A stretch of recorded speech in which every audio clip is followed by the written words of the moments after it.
Dad, अब आप देखते जाएं मैं करता क्या हूँ। इस बेला को तो कबीर की जिंदगी से निकाल कर रहूंगी। आप फिक्र ना करें मेरी, कबीर को बिल्कुल भी पता नहीं चलेगा कि मेरे पेट में किसका बच्चा है। जूली ने एक हाथ अपने पेट पर रखा और एक हाथ से जूस पिया। हाहा डैड, कबीर के घर में तो आ ही गई हूँ और कल तो एंगेजमेंट भी है, सो मैं उसकी रग रग में बस जाऊंगी और इस बच्चे को उसी का नाम दूंगी। इसके लिए मुझे उसके करीब आना होगा, उससे पहले कि मुझे देर हो जाए। मुझे जल्द अज जल्द इससे शादी करनी होगी ताकि कबीर के दिल में इस बच्चे को लेकर जो भी शक हैं वो सब मिट जाएं। जूली ने एक और सिप जूस का लिया और जेम्स से बात की।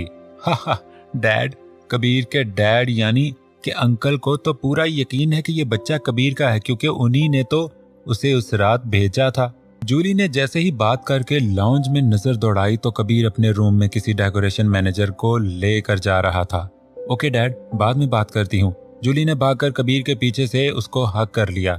कबीर, कबीर कहाँ चले जाते हो? मेरा नहीं तो एटलीस्ट अपने बेबी का सोचा करो, जूली ने उससे कहा। जूली, तुम देख नहीं रही, पार्टी प्लानर को बहुत सारा गाइड करना है, कल किसी भी किस्म की कमी नहीं देख सकता।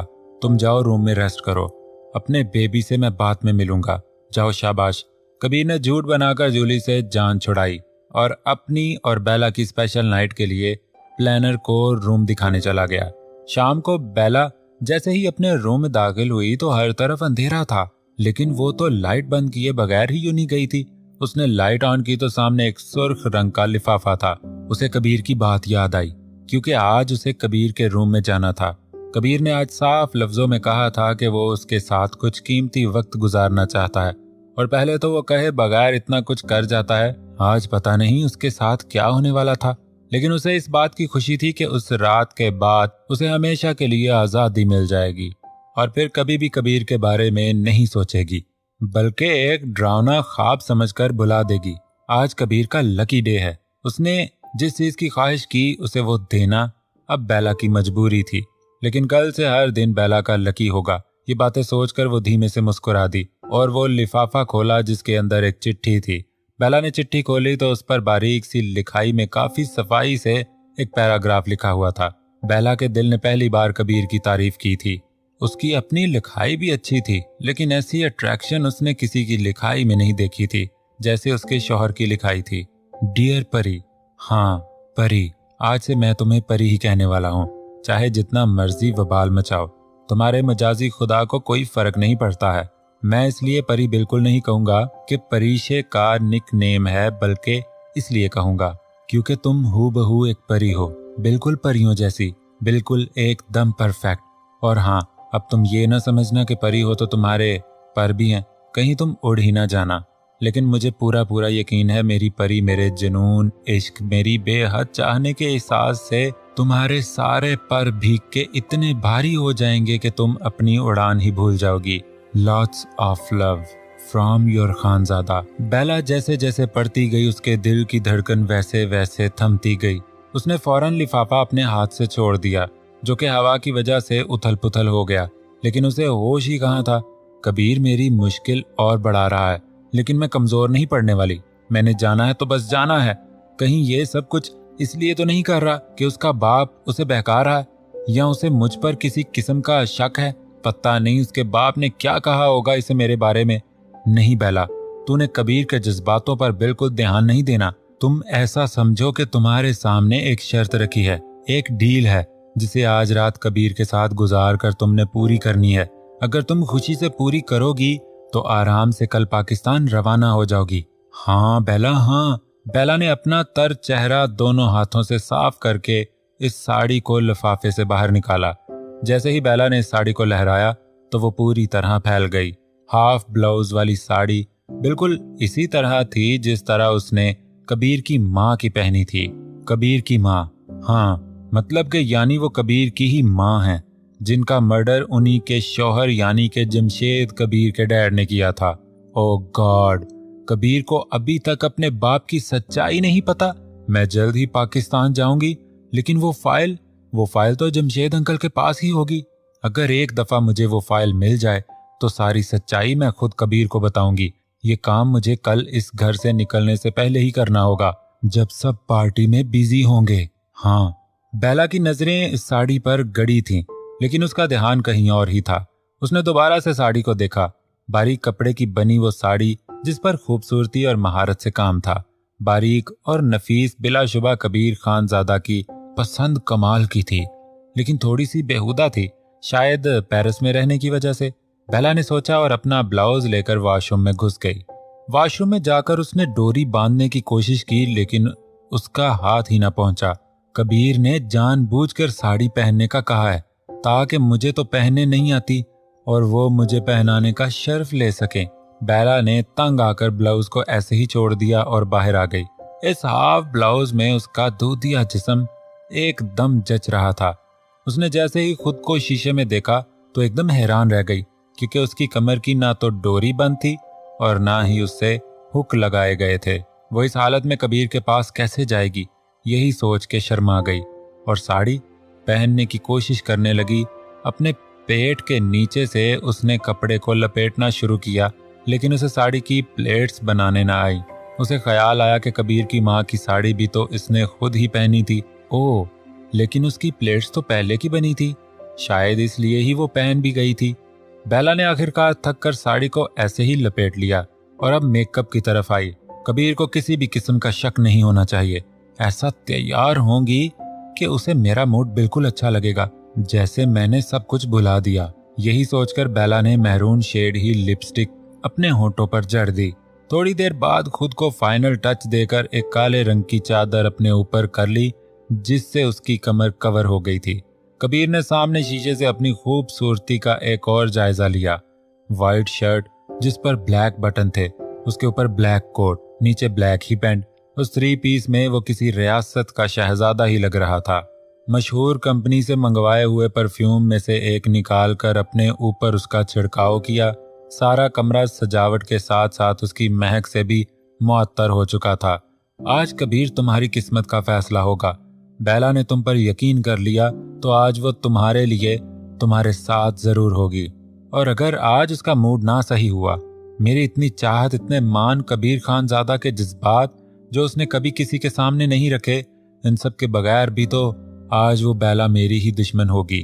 पता चल जाएगा आज के बेला भी वही लड़की है, मेरी माँ के कातल की बेटी और मेरे बाप की जान की दुश्मन, या फिर वो मेरी परी है जिसने मुझे कबूल किया, मुझे माफ कर दिया, मेरे साथ एक नई जिंदगी की शुरुआत की। कबीर अब तजब्जुब का शिकार था। उसने बेचैनी से अपने बालों को छुआ जो जेल की वजह से पीछे की तरफ सजाए हुए थे और उसके गरूर में 4 चांद लगा रहे थे। उसके बाद इन्हीं हाथों से अपनी बियर्ड को छुआ, जिसको छूने से उसे हल्की सी हाथ पर चुभन सी हुई, बिल्कुल वैसी चुभन जो बेला को होती थी। यही सोचकर कबीर के संजीदा चेहरे पर गहरी मुस्कुराहट आ गई। उसने कमरे का जायजा लिया। पूरा कमरा ब्लैक और रेड कॉम्बिनेशन में सजा हुआ था और गुलाब की पत्तियों से नहाया हुआ था। एक फासले पर ऊंचा सा टेबल था जिस पर 2 छोटी सी मखमली डब्बियां पड़ी थी। सारे कमरे में हल्की हल्की रोशनी थी जो कि टेरेस वाली जगह से आ रही थी। अभी कबीर अपने कमरे का जायजा ले रहा था, अब ठक की आवाज से उसकी नजरें जमीन पर पड़ी। बेला अपने जूते हाथों में पकड़े इन पत्तियों पर चलकर रूम में आ रही थी। जैसे ही उसने रूम में कदम रखा तो दरवाजा खुद ब खुद लॉक्ड हो चुका था। कबीर ने आहिस्ता आहिस्ता नीचे से अपनी नजरें उसके चेहरे पर गाड़ी, जिसके चेहरे पर एक शर्मीली सी मुस्कान थी। कबीर को यह देखकर एक इब्तदाई सुकून मिल गया। रुको रुको रुको जान, ये किस हुलिये से आ रही हो? तुम इस रूम में नहीं बल्कि कबीर खानजादा के दिल में आने जा रही हो। सो इस ब्लैक रंग के गाउन से मेरे दिल में कदम नहीं रख सकती। मैं नहीं चाहता कि किसी भूत का मेरे दिल में बसेरा हो। कबीर ने एक आंख दबाकर उस पर फ्लाई किस उछाल कर कहा। बट कबीर, मेरी साड़ी सेट नहीं है। बेला ने गाउन के अंदर अपना जायजा लेते हुए उससे कहा।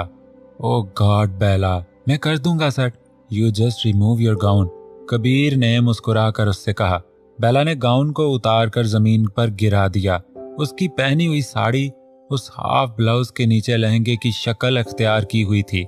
कबीर ने उसके सरापे पर एक निगाह डाली और अपना कहा अपने मुंह में ही दबाकर हल्की सी मुस्कुराहट दी। बेला भी अब हंसने लगी थी। आराम आराम से अपने कदम उस पत्तियों से बचाकर रखने के बाद वो कबीर तक पहुंच गई। कबीर ने अपना हाथ उस तक बढ़ाया और अपनी नजरें उस पर गाड़ी। बेला ने अपना हाथ उसके हाथ में दे दिया। अपने शौहर को थैंक्स नहीं बोलोगी? लड़कियां तो मरती हैं ऐसी साड़ी के लिए, और देखो तुम्हें तो मुफ्त में मिल गई। कबीर अब उसके सामने अपने घुटनों के बल बैठ चुका था। बेला की समझ में नहीं आ रहा था कि वो अपनी झिझक को उससे कैसे छुपाए, लेकिन ये सब कुछ उसे बर्दाश्त करना था। थैंक्स, एक्चुअली अभी मैं सब कुछ देखने में बिजी थी। बेला ने कमरे पर नजर दौड़ाकर उससे कहा। कबीर जो बेला की साड़ी की प्लेट्स बना रहा था, एक नजर उसकी जानिब करके उसे देखा। जैसे ही प्लेट्स बन गई तो कबीर ने सारी प्लेट्स उसकी साड़ी के अंदर डाले। जैसे ही कबीर की उंगलियां बेला के जिस्म से टच हुई तो उसे एक अलग किस्म का एहसास हुआ था। कबीर के लम्स में अपनाइयत सी थी। कबीर ने अपनी उंगलियां उसके जिस्म से अलहदा नहीं की, बल्कि उसके चेहरे को गौर करके उसका चेहरा देखने लगा। बेला ने बमुश्किल खुद को कंपोज किया और शर्माने की कोशिश की, जिसमें कामयाब हो चुकी थी।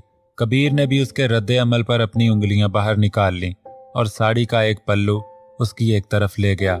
जैसे ही बेला की पुश्त पर नजर पड़ी तो उसकी खमदार कमर को देखकर उसकी आंखें शरारत से चमक उठी। वैसे परी, ये डोरी और हुक्स बंद करके मैं कहीं एक्सपर्ट ही न बन जाऊं।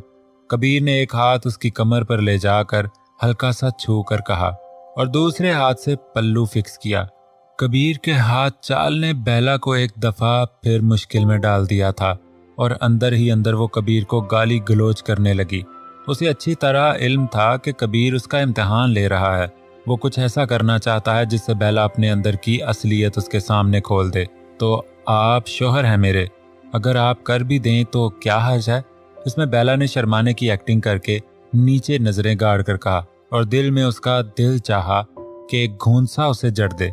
Oh really? कबीर ने उसकी बात सुनी तो फौरन उसके सामने आ गया। यस, बेला ने मुस्कुरा कर उसे देखकर कहा। कबीर ने उसके चेहरे का बगौर जायजा लिया। क्या मैं जान सकता हूं कि किस लिए इतना जुल्म किया इन रसीले होंठों पर? कबीर ने जैसे ही अपनी उंगली उसके होंठों पर फेर कर कहा तो बेला ने अपनी आंखें फौरन मौन लीं। मुझे लगा आपको डार्क लिपस्टिक पसंद होगी, बेला ने आहिस्ता से कहा, क्योंकि खान के चेहरे की तपश से उसकी आवाज बिल्कुल ही बंद हो जाती थी। लेकिन आज उसने हिम्मत से काम लेना था। ओह, लेकिन तुम्हारे खान को तो तुम्हारे लिप्स का नेचुरल लाल लाल रंग ज्यादा पसंद है, कबीर ने आंखें सुकेड़ कर उससे कहा। ओह अच्छा, लेकिन मुझे नहीं पता था। आइंदा मैं ध्यान रखूंगी, लिपस्टिक बिल्कुल भी यूज नहीं करूंगी, पक्का, बेला ने मुस्कुरा कर उससे कहा। कबीर ने उसकी बात सुनकर अपने होंठों को गोल किया। लेकिन आज के लिए तो इसे मिटानी पड़ेगी मुझे, है ना? कबीर ने उसकी आंखों में झांक कर कहा। अब बेला को पता था कि वो क्या इरादा रखता है और ये भी पता था कि इस इरादे में उसने भी उसका उतना ही साथ देना है। वो अभी सोच भी न सकी थी कि कबीर ने उसके होंठों को अपने होंठों में कैद कर लिया था। कबीर के दोनों हाथ उसके चेहरे से होते हुए उसकी बैक पर चले गए थे, जिस पर कबीर ने ना ही हुक लगाई थी और ना ही डोरी को बांधा था। बेला को उसके हाथ की हरकत भी महसूस हो रही थी, जो कि उसकी कमर से होते हुए अब नीचे को जा रहे थे। उसने भी कबीर के ऊपर वाले होंठ को निशाना बनाया और दोनों हाथों से उसकी गर्दन को पकड़ लिया। थोड़ी ही देर के बाद कबीर उससे दूर हो गया। क्या हुआ? बेला को ऐसे अचानक ही उससे अलहदा होने पर शक हुआ तो उससे पूछा, इधर आओ, एक अहम काम तो मैं भूल ही गया था, कबीर ने उसे बेड पर बिठाकर कहा। बेला को लगा शायद उसे याद आ गया है कि उसने उसके ब्लाउज को सेट नहीं किया, लेकिन कबीर अपने वार्डरोब से कुछ ढूंढ रहा था। जैसे ही उसे वो चीज मिली तो अपने हाथ में दबाकर मुस्कुरा कर उसकी जानिब बढ़ाने लगा।